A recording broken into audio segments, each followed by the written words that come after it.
Hello everyone, welcome back to our YouTube channel. And आज का जो टॉपिक है वो हम पंचायती राज सिस्टम पे बात करेंगे। जो इसमें मैंने जो टॉपिक है उसको टू पार्ट्स में डिवाइड करा है। जो पहला टॉपिक है उसमें सिर्फ कमिटीज़ के बारे में बात करा और उनके क्या क्या सजेशंस थे, तो हम उसको इन डेप्थ में पढ़ेंगे। और उसके बाद पार्ट टू में हम बात करेंगे कि जो जो अमेंडमेंट है 73rd अमेंडमेंट, उसमें क्या क्या लिखा गया और क्या सिग्निफिकेंस है उसका और कैसे उसको इनैक्ट करा गया है हमारे कंट्री में, और उसके बाद उसके क्या ड्रॉबैक्स है। तो हम आज जो स्टार्ट करेंगे वो है part 1। So before that, Prelims Revision Carnival UPSC CSE 2020 has already started, and we are taking special class festival also that has already begun from 5th September 2020. We are providing you with 400 plus free live classes so that you can enroll, you can understand, and you can choose this package. So, An Academy UPSC Championship 2.0 brings to you all India free mock test series under UPSC CSE Prelims 2020 to 2021 Paper 1 JS. You will also get a chance to meet the UPSC top 2019 toppers and Academy educators, and a subscription scholarship also along with this package. And it will be conducted on 30th August, 6th September, 13th September, 20th September, and 27th September. So you need to enroll now in order to get this opportunity. As we know that we have only few days left for our examination, so you need to complete your preparation with UPSC CSE 2020. So you can enroll if you want to revise all your syllabus. We are also providing you with that. So this one subscription has unlimited benefit, as we all know that we can study from our home. Then we have unlimited access to all courses. We have top educators of India in one platform. Then we have full syllabus coverage, double doubt clearing session, along with live test series. Then we have study material in PDF format, answer writing sessions, and it will be all done under our mentors and guidance. So UPSC complete batch preparation courses already started from 7th September 2020, and we had three matches. The first is the bilingual batch, in which the medium of instruction will be given in English and Hindi both, and the second is in Hindi completely, in which the medium and the medium of language will be Hindi, and the material will be provided in complete Hindi. Then we have the third batch, that is complete English, and those students who want to enroll in this can enroll. So it's according to your choice and your preference in whichever language you are comfortable. So you can enroll in that batch. Then if you actually subscribe now, we'll give you 10% off extra. You just need to apply this code SIMPLEYT,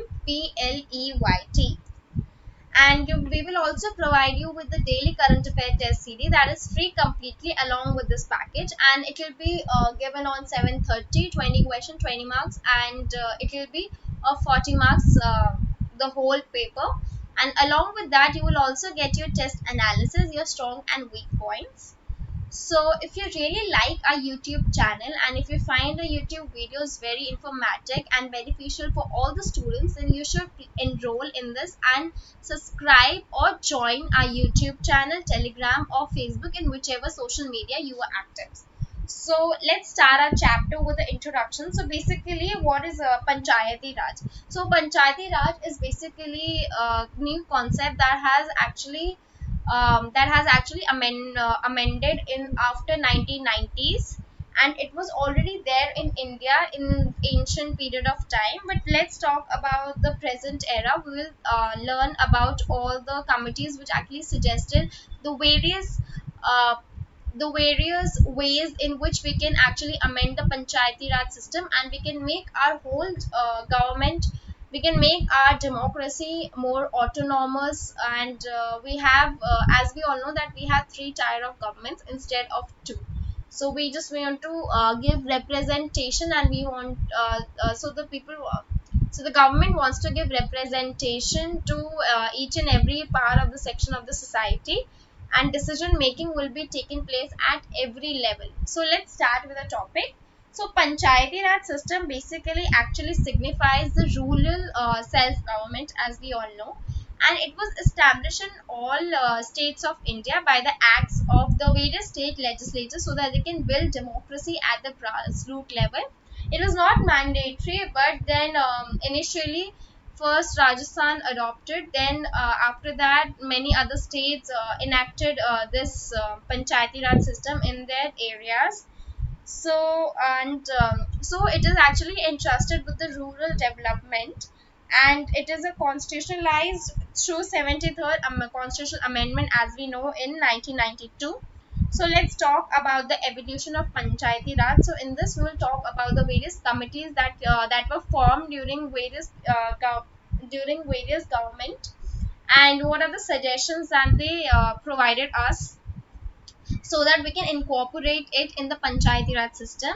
So, in January 1957, the government of India appointed a committee basically to examine how the working of community development program that was actually set up in 1952 for the people, for the rural development, and the National Extension Service in 1953, basically to suggest the measures for better working of this Panchayati Raj system.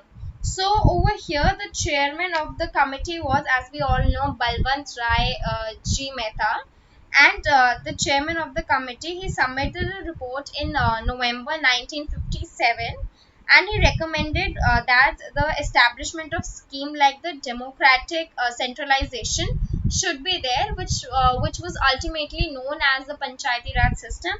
So he gave some of the most important recommendation to this. That was the first, that we need to establish a three-tier Panchayati Raj system. Basically, the Gram Panchayat that will be there in at village level, then Panchayat Samiti at block level, and Zilla Parishad at district level. So we had basically three subdivision under Panchayati Raj.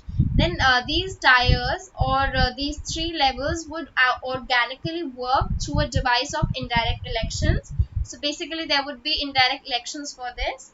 And the second point is suggested that it should actually constitute with directly elected representative, whereas the Panchayat Samiti and Zilla Parishad should be so the in Zilla Parishad and in Panchayat Samiti, the election should be conducted indirectly, and all the planning and development activities should be entrusted to some bodies, so that they can take regular elections also.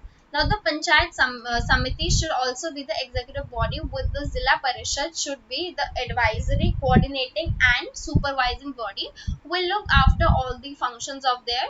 Then the district collector should be the chairman of Zilla Parishad, and there should be a genuine transfer of power and responsibility to these democratized bodies. So he also suggested that we should actually give some power and decision making and responsibility to them, so that we can exercise our so that we can make our system much more democratic in nature. And then we'll provide them with adequate resources that needs to be transferred to enable them, so that they will be able to discharge their functions and responsibility. Along with that, we need to give them money also, so that they can actually enact all the policies which they are carrying out in their own villages. And then the eighth suggestion he gave was the system should be evolved to effect the further devolution of authority in the future.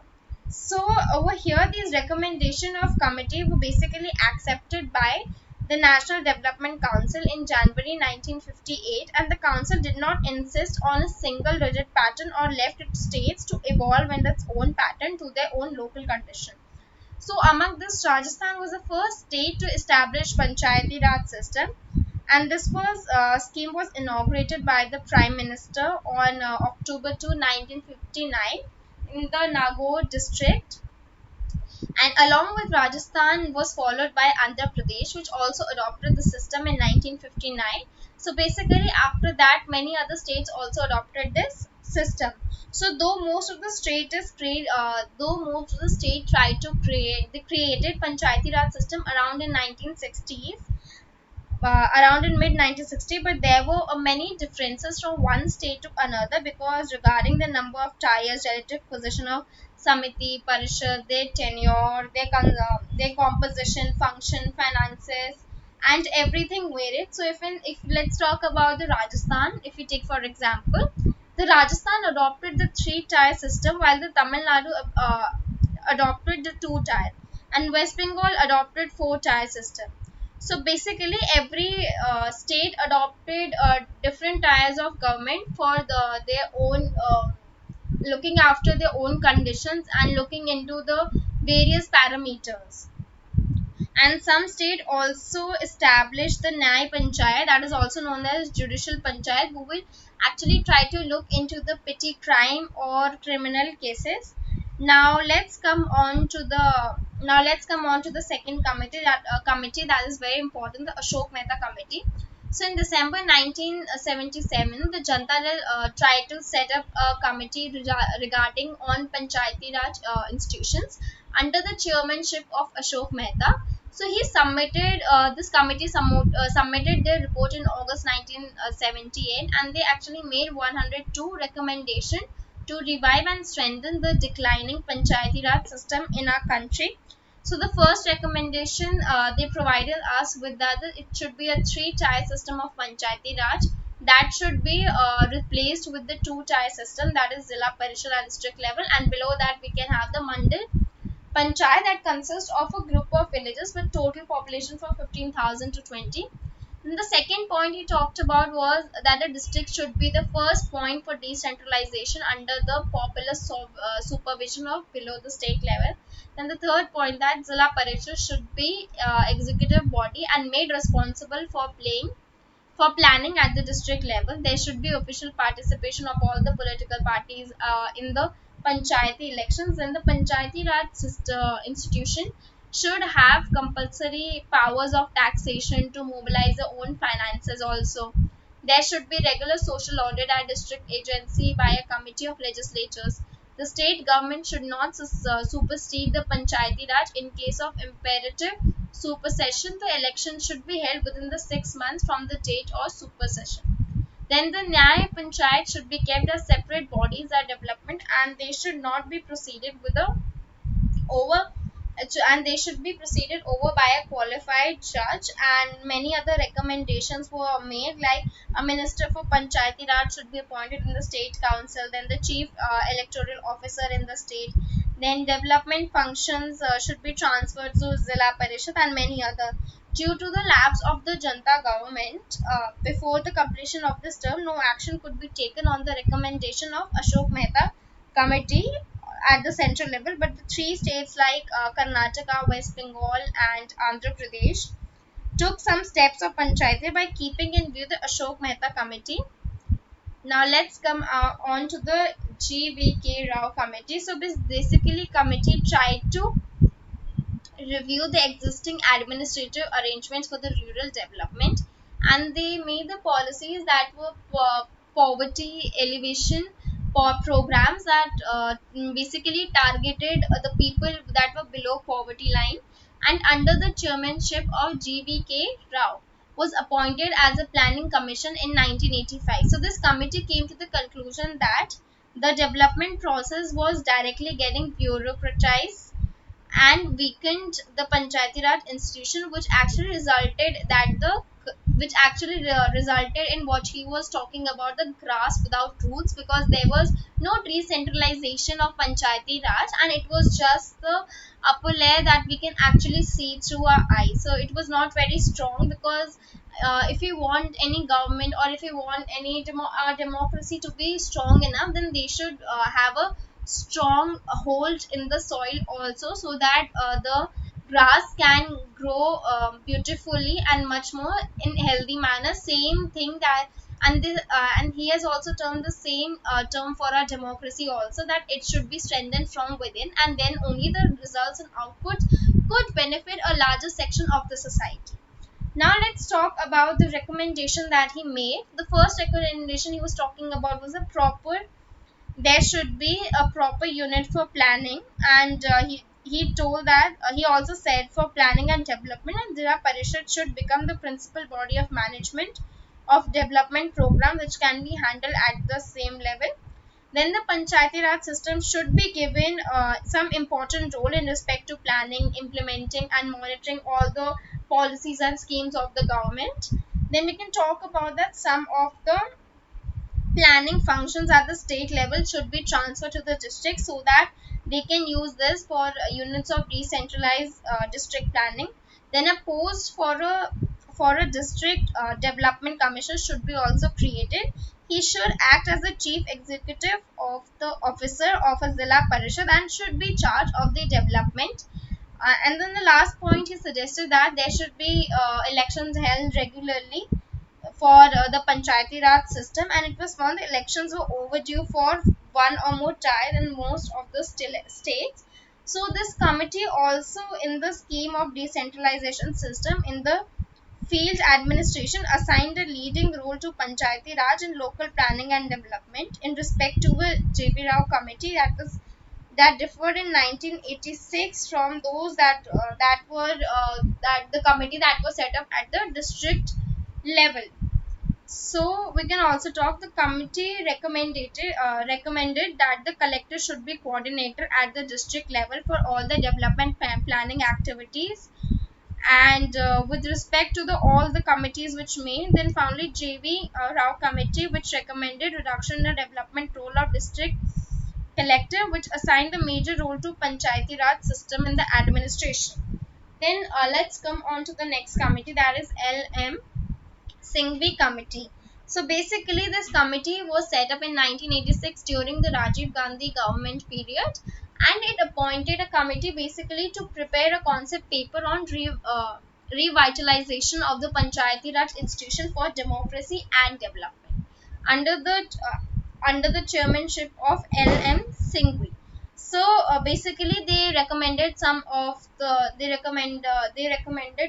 following steps, like the Panchayati Raj institution should be recognized, protected, and preserved for the purpose of new chapter should also be added in the Constitution of India. This will make their own identity and give them integrity, reasonable and substantiable, inviolate. Then it will also actually suggest the institutional provisions to ensure the free, fair elections and regular election for Panchayati Raj bodies. Then Nyay Panchayat should all be set up for a cluster of regions so that um, the petty criminal issues and petty criminal issues could be taken into under consideration from here. Then the villages should be reorganized to make gram panchayats more viable. It also emphasizes the importance of gram panchayat, and it calls also the embodiment of the direct democracy. So he also said that basically when we will make gram panchayat, the decision making will take at the one-to-one basis level, and it also we can talk about is direct democracy, which actually took place in Athens, Greece, where direct democracy was practiced. So the village panchayat should also be given more financial resources, because as we know, without any financial resources, our all good policies or all our good suggestion or recommendation for any programs will not be even considered or will not have any great significance without the economic or financial resources with the panchayat, with the village panchayat. And then we can talk about the judicial tribunals should be established in each state so that they can look into the controversies about the election of Panchayati Raj institution, their dissolution, and others matter relating to the function. So that was all that we discussed. Now let's come on to this committee. So this committee was set up in 1988, and it was a sub committee of Consultative Committee of Parliament that constituted of chairman under this person. He basically examined the political and the administrative structure in the district, that is purpose. So basically their purpose was for district planning. So this committee was suggested basically to strengthen the Panchayati Raj system, and we can talk about some of the recommendation that they made were: first, the Panchayati Raj body should be constitutional recognized, because without recognition they will have no importance and no value. Then second, that the three-tier system of pancha, where the panchayats are village, block and district levels. Then Zilla Parishad should be the pivot of Panchayati Raj. It should actually act as a planning and development agency in all the districts. And you can see the structure of the PRI system in India: district level, block level and village level. Then the fourth recommendation they made was the Panchayati Raj body should have a fixed tenure of 5 years, like we have of Lok Sabha and Rajya Sabha. Then the maximum period of supersession of a body should be for 6 months. A planning and coordination of a committee should be set up at a state level under the chairmanship of Minister for Planning. The presidents of Zilla Parishad should be the member. Then a detailed list of subjects for Panchayat Raj should be prepared and incorporate them in our constitution. Then in this detail list, basically we will talk about that which subjects belong to them and in which they can take decision making and make various policies for proper functioning. Then the reservation of seats in all three tiers, basically this will give more representation to the STs, SCs, women, and all the marginalized people from all the section of the society. And a state finance commission should be set up in each state. It will also lay down some criteria guidelines for the devolution of finances to all the Panchayati Raj institutions. Then there should be a district collector that should be the chief executive officer in the of the Zilla Parishad. Then let's talk about the Gadgil committee. So this committee was basically a this committee was basically committee on policies and program that was constituted in 1988 under the Congress party under the V.N. Gadgil, and the committee was asked a question on how best Panchayati Raj system could be made efficient. So they gave certain recommendations like the constitutional status that we talked about in the previous committee, also about the bestowed on the Panchayati Raj institution. The three tier system on of Panchayati Raj system with Panchayat, village, block, and district. Then the term of Panchayati Raj should be a fix in the previous for 5 years. In the previous committee also the same point was highlighting. Then the members of Panchayati Raj should be there at three levels. That means a three-tier government should be set up in Panchayati Raj system. Then the reservation should be made for women, STs, and SCs. Then Panchayati Raj body should have a responsibility for preparation, implementation of plans of socio-economic development and their purpose, and a list of subjects should be specified.